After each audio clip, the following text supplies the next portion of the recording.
les amis, on se retrouve aujourd'hui pour la présentation d'un ouvrage de Georges Colleuil, Tarot en mode mineur, paru aux éditions Trajectoire. Alors c'est une réédition, il était sorti en 2021, d'ailleurs je l'avais acheté parce que j'aime beaucoup le travail de Georges Colleuil, son approche.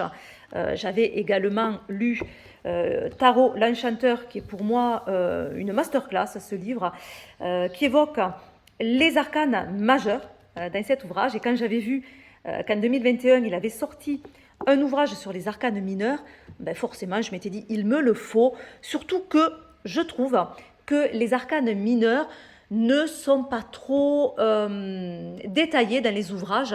Alors, soit on trouve des ouvrages où on ne parle que des arcanes majeurs. Alors, je parle dans les livres du tarot de Marseille, où on ne parle que des arcanes majeurs, ou alors on va voir les deux, mais une grande partie va être consacrée aux arcanes majeurs et une toute petite partie aux arcanes mineurs. Donc ça fait du bien quand un ouvrage est dédié exclusivement aux arcanes mineurs. Comme je n'étais pas sur ma chaîne il y a 3 ans quand je me suis acheté ce livre, je ne vous l'avais pas présenté.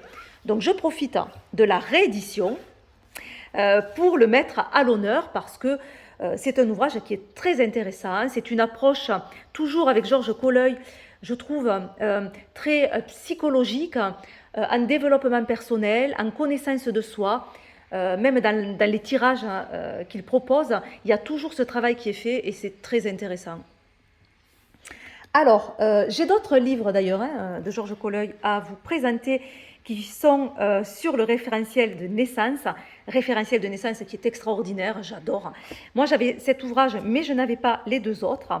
Donc, ils viennent de réapparaître également aux éditions Trajectoire. Dans une prochaine vidéo, je vous les présenterai, mais avant, j'ai envie de les étudier et de les travailler pour bien vous les présenter. Alors, donc, le tarot à mode mineur, arcane mineur, les 4 piliers du tarot. Donc, on a une petite explication au dos. Donc, 19 €, je trouve que c'est vraiment raisonnable pour cette qualité d'ouvrage. Donc, le caractère fascinant du tarot parle à notre inconscient depuis des siècles. Son utilisation divinatoire, apportant des réponses et révélant des vérités cachées, garde un cachet ésotérique.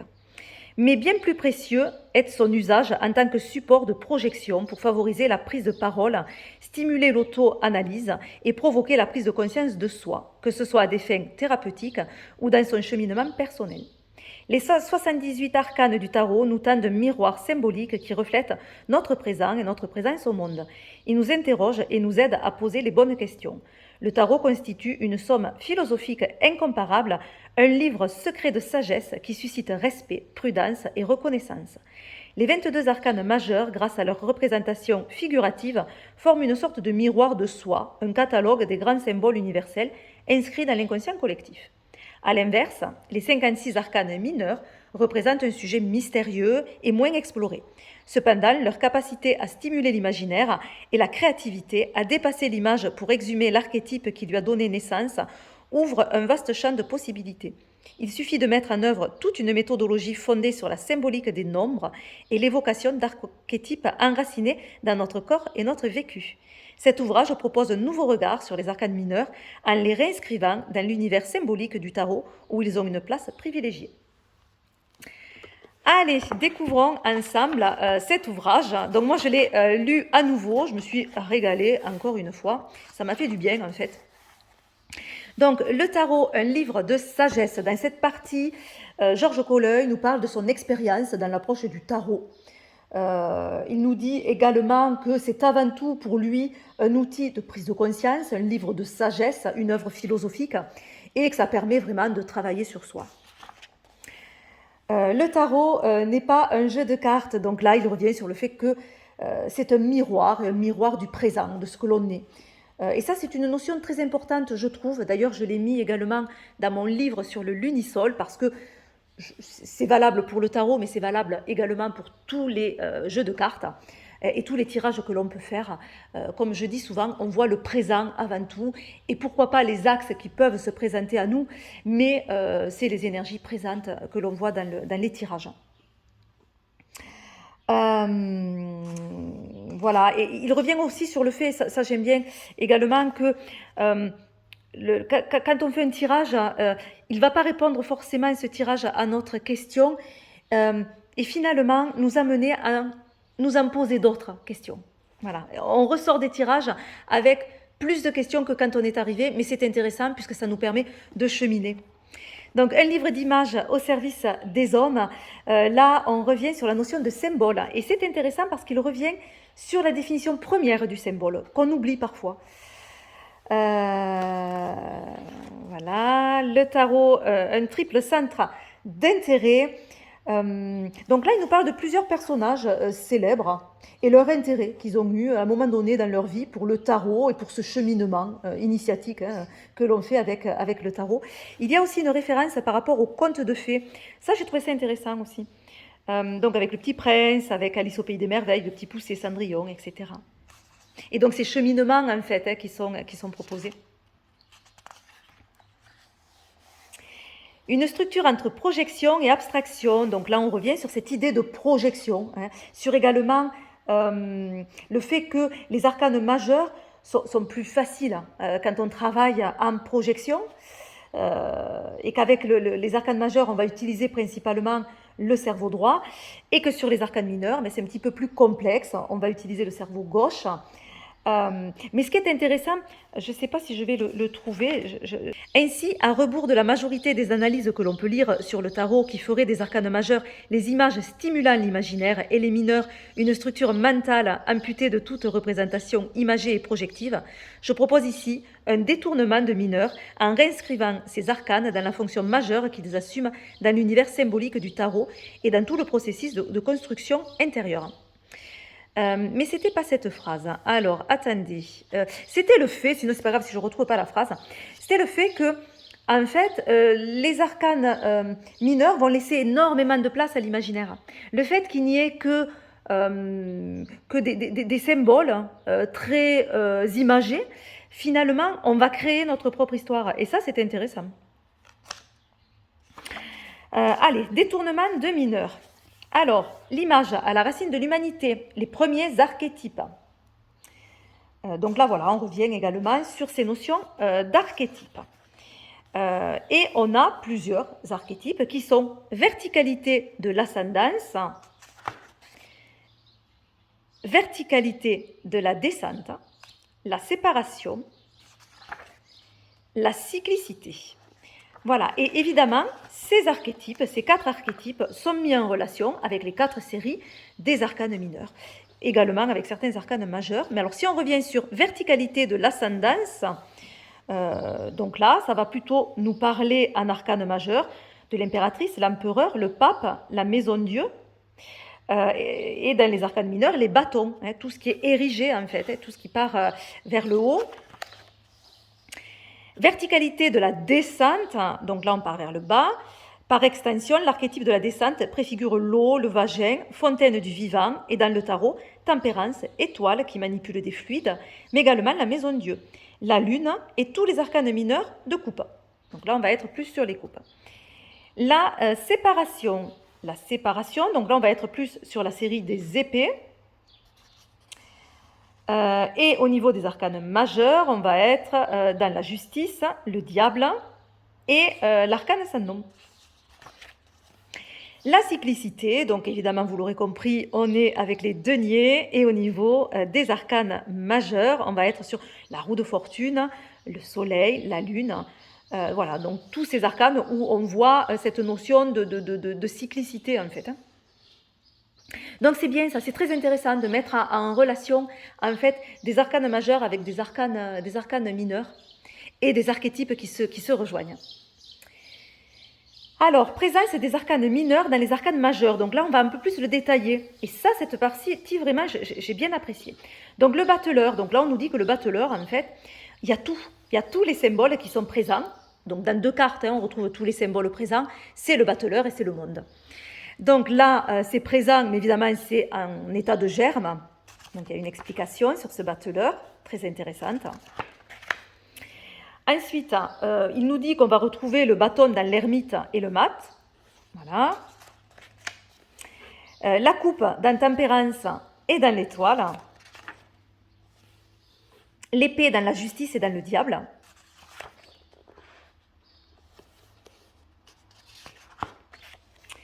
Les deniers dans la roue de fortune et la maison Dieu. Et ensuite, petite explication évidemment sur la carte du monde, où là on retrouve également tous les éléments, mais là c'est une synthèse accomplie par rapport au battleur. Voilà, on a un petit tableau récapitulatif. Donc, des séries, des éléments, les évangélistes, Sphinx, astrologie. Voilà. Donc, héraldique et tarot. Donc là, on revient sur les blasons. Alors, ensuite, il y a tout un chapitre sur ce nombre 4, puisqu'on a les 4 séries, donc il revient sur ce 4. Une partition tout terrain. Donc, les aspects psychophysiologiques du 4. La stabilité de la matière, le symbolisme de la croix. Ensuite, pour une grammaire en mode mineur. Alors, ensuite, les arcanes mineurs du tarot de Marseille. Donc là, on va rentrer plus précisément dans l'explication de chaque carte. Voilà. Alors d'abord, on va avoir une symbolique au niveau des nombres. Voilà. Donc, les nombres au niveau général. Il y a un petit compte sur les nombres que je trouve très intéressant.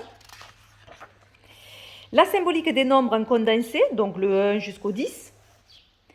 Ensuite, on a une symbolique de la famille royale pour nous aider sur les cartes de cour. Donc, on nous parle de famille. Et puis, on va nous les décrire, les rois, les reines, les cavaliers et les valets. La symbolique des 4 éléments, alors là, il nous montre la différence entre les épées et les bâtons, parce que c'est vrai que quand on débute, on peut confondre ces 2 séries au niveau visuel dans le tarot de Marseille.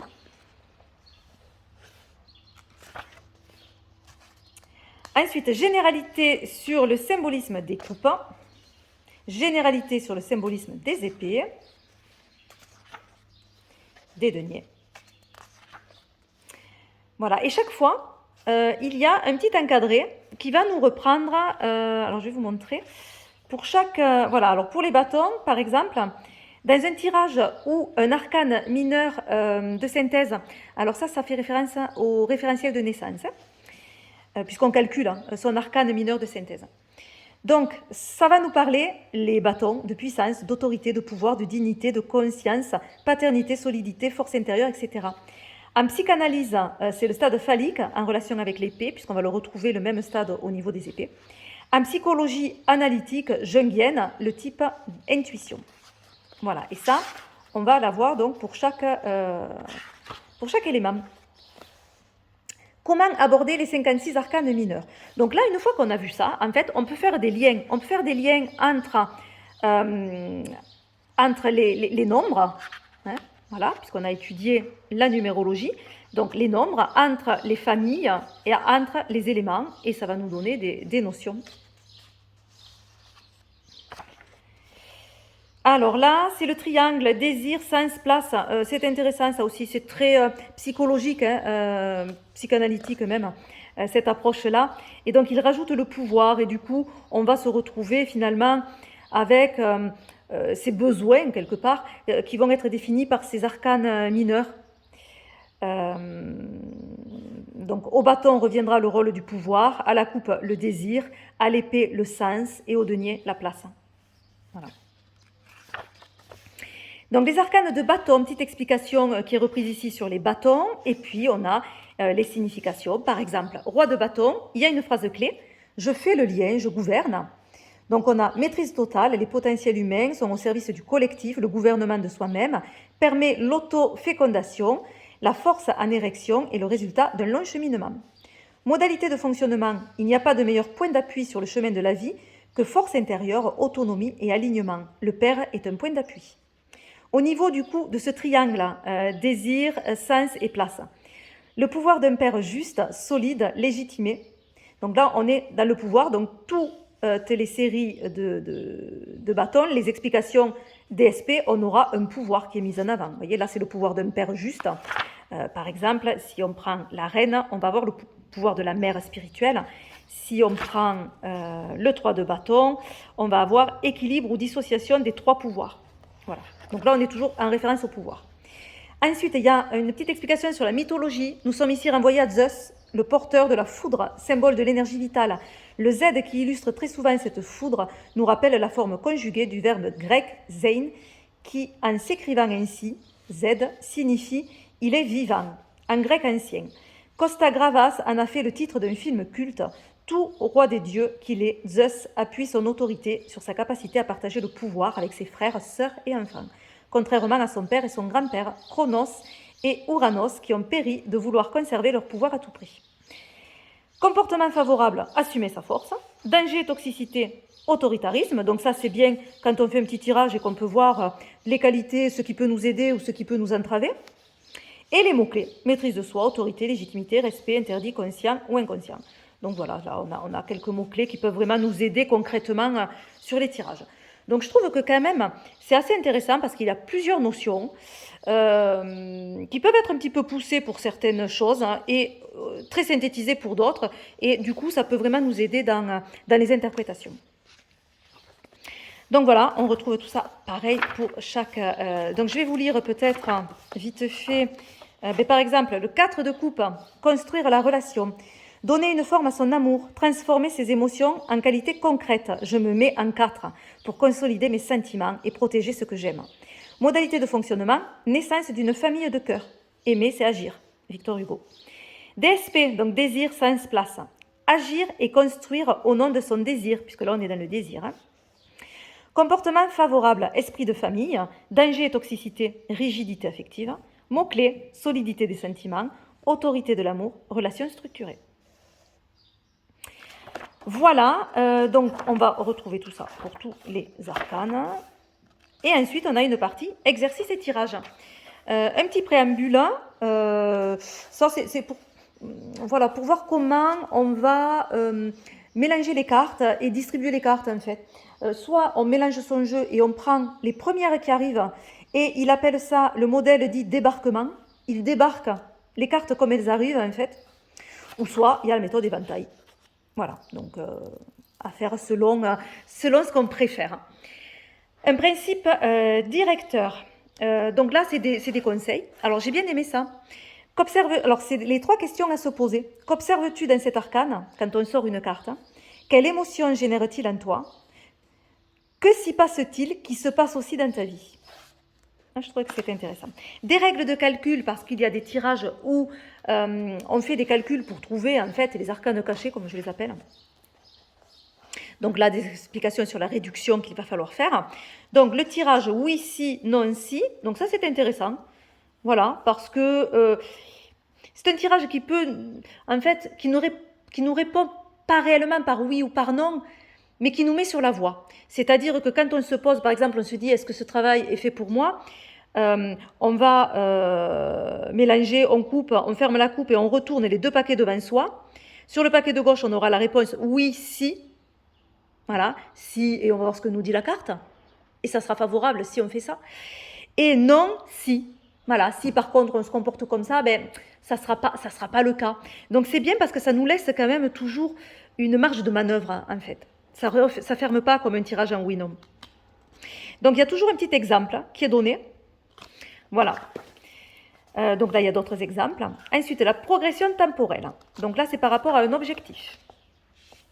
Donc il y a toujours un mélange entre arcane majeur et arcane mineur dans les tirages et toujours une explication, hein, un cas, voilà, qui peut nous aider.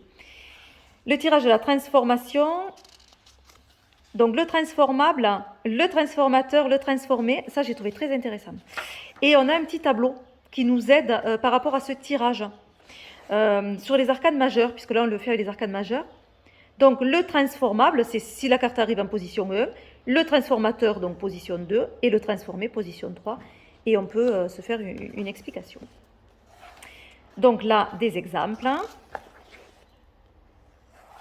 Donc là, c'était avec des arcanes majeures, mais on peut ajouter des arcanes mineurs dans ce tirage de transformation. Donc il montre hein, comment on fait.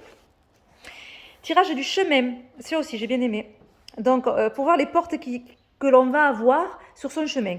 Donc, on va d'abord tirer cette première carte qui sera aujourd'hui Et ensuite, il y a les portes déjà ouvertes ici et les portes à ouvrir ici. Donc ça, je trouvais intéressant. La pyramide. Donc là, on va faire des calculs dans ce tirage-là. Voilà, donc ça va être un tirage qui se fait en calculant. La danse de Shakti. Donc là, c'est pour un tirage au niveau du couple, ou un tirage relationnel. Ouais, alors, pour les arcanes mineurs, il dit comment on peut calculer et tomber sur un arcane mineur. Alors là, j'ai fait une petite correction parce que il y a des fois des petites erreurs au niveau des pages, en fait. C'est pas la page 147, mais 197, mais on retrouve quoi. Et pareil, au début, il y avait aussi une erreur de page. Voilà, donc par exemple, là, pour calculer les arcanes mineurs qui correspondent au nombre que vous avez trouvé, vous l'avez 197, le petit tableau ici, et vous avez tous les nombres. Et on se réfère à ce que, par exemple, le 38, ben, le 38, c'est le 6 d'épée. Voilà. Donc ça, c'est un tableau qui aide aussi pour calculer son arcane mineur de synthèse dans le référentiel naissance. Il y a beaucoup de tirages. Hein. Le jeu de Gaosong. Donc, le tirage est destiné à donner des clés par rapport à un combat à mener. Quelles sont les forces et les faiblesses que je repère en moi et chez l'adversaire.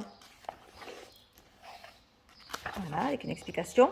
L'arbre d'Artus. Alors, celui-là, je ne l'ai pas testé et j'ai bien envie de le tester. C'est un tirage généalogique. Voilà, donc ça, c'est intéressant aussi, au niveau de la généalogie. Donc, pareil, avec un exemple. L'escorte. Donc ça, c'est pour voir les aides qu'on peut avoir ou les protections sur une situation. C'est très intéressant également.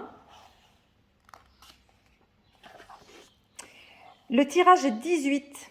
Celui-là, c'est par rapport à un rêve. S'il y a un rêve que vous avez fait, vous vous demandez, mais pourquoi, en fait, mon inconscient m'envoie ce message-là, ou si c'est un rêve récurrent, vous pouvez faire ce tirage qui va vous parler de ce rêve et vous donner des pistes, en fait, d'interprétation de ce rêve. Et il y a des interprétations possibles, donc un tableau selon les arcanes que vous aurez. Annexe, la 14e zone dite l'arcane mineur de synthèse dans le référentiel de naissance. Donc là, sur cette partie-là, on revient en fait sur tout ce travail du référentiel naissance où on détermine l'arcane mineur de synthèse. Voilà, donc... bon, là, il faut avoir le référentiel naissance, mais qui est incroyable hein, pour travailler sur soi, le référentiel naissance. Voilà, voilà. Et je crois que je vous ai tout dit. Voilà pour la présentation de cet ouvrage qui est vraiment... il est à la fois assez complet et il peut donner des pistes où on a envie d'aller explorer davantage. Et à la fois aussi synthétique dans l'approche pour arriver bien, je trouve, à intégrer les notions des arcanes mineurs. Vous voyez, il n'y a pas non plus 10 pages sur chaque arcane, mais il y a l'essentiel pour vraiment bien comprendre en fait la signification de l'arcane.